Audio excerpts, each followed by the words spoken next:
Good afternoon. It's a great fall afternoon. My neighbor's tree is just unbelievably beautiful over there. I don't know if you can see that thing, but it is amazing. And I'm just sitting here enjoying a beautiful time, relaxing, and looking forward to encouraging you all this afternoon. I was thinking about the traditions of man. I was talking to a friend about some thoughts that are traditional thought, and yet they don't really have any real base in life itself. So there's a verse in Colossians chapter 2, verse 8, where Paul is encouraging the believers there in Colossae or Colossae, or however you pronounce it. He says, "See to it that no one takes you captive through philosophy and empty deception, according to the tradition of men, according to the elementary principles of the world, rather than according to Christ." Do you think maybe like an election would be a tradition of man? Do you think like education is a tradition of man? Do you think religion is a tradition of man?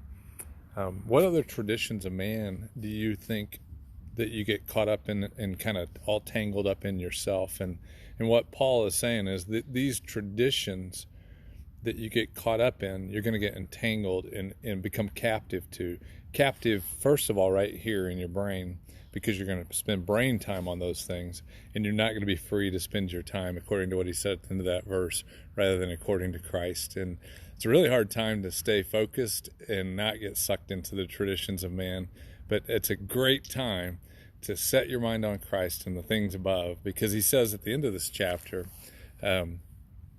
all these things that you might get set captive to, in verse 23, these are matters which have, to be sure, the appearance of wisdom and self-made religion and self-abasement and severe treatment of the body, but are no good against fleshly indulgences. And so today, as you go about your day and you get ready for this weekend that's coming this way and the election next week, why don't you just enjoy the outdoors, enjoy the beauty of nature, and turn off that media, whether it's social media or traditional TVs, and just focus on Christ and his beautiful creation, and see if you don't go through this next week in a much better fashion.